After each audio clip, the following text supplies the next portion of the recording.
So we're in the midst of this pandemic and we're not able to train with our teams. We're not able to get together. We have no competition.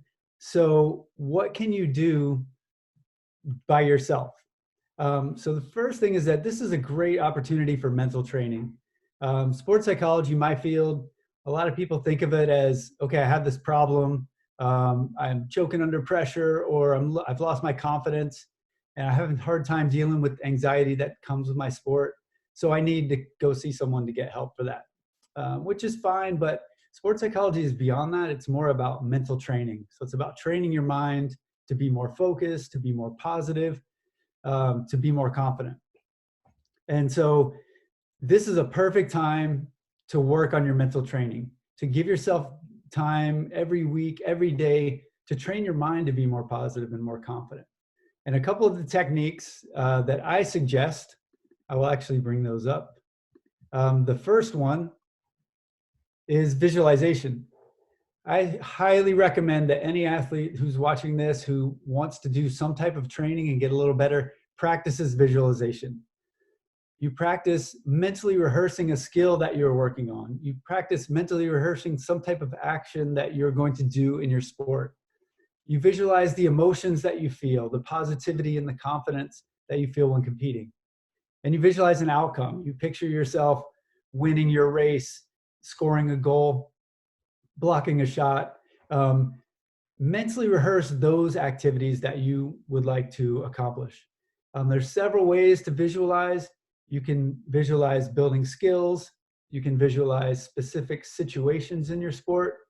You can visualize how you feel on the game, on the field.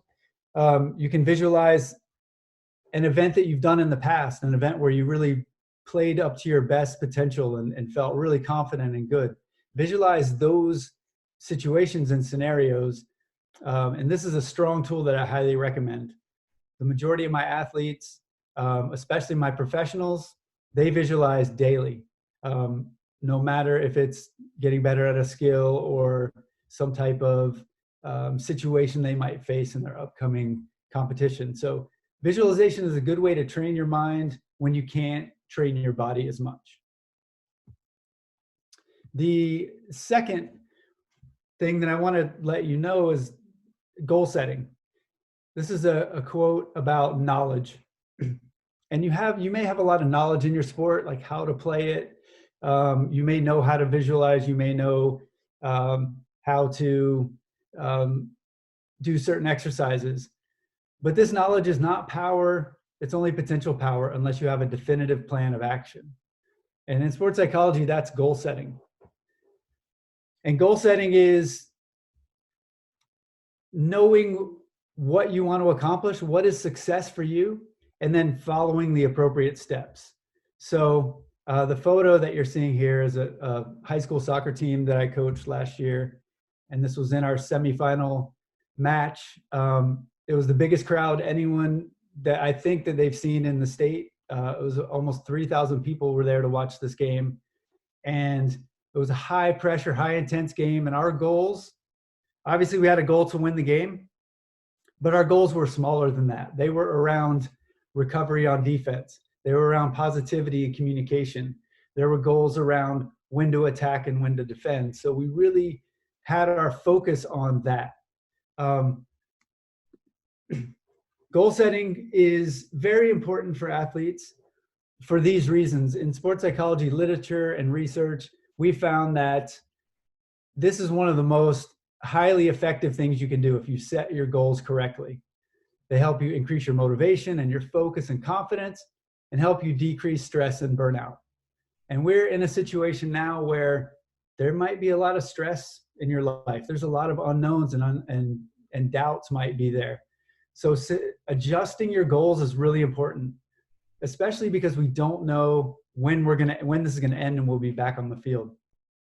I worked with a very high level soccer player today, actually, who he wanted to know, well, what do I do in setting goals? Because I'm supposed to be going to college in the fall, but I don't know if we're gonna play or not. So what we looked at was his overall long-term goal and then worked our way back to what is it you can do this week and today that is going to keep you motivated and focused? Because eventually you're going to get back out on the field, and you want to make sure that you're focused on the small things.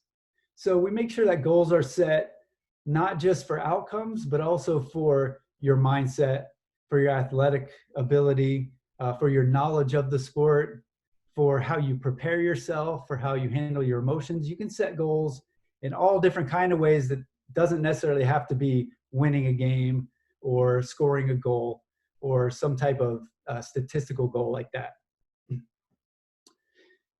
So those are two of the techniques that I highly recommend every athlete learn more about and put into practice while we're in this pandemic.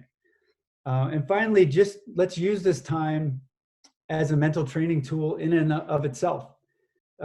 We're in a situation where there's a lot of unknowns, and there might be, again, a lot of stress. So can you control the controllables within all these unknowns? So we can't control the weather. We can't control what's happening with this pandemic. We can't control when we're allowed to go back. But what we can control is our attitude, the goals we set, and the work we put in with what we have. So use it as a way to stay calm, centered, present, and positive. And so that's it. Visualization, goal setting, and control the controllables.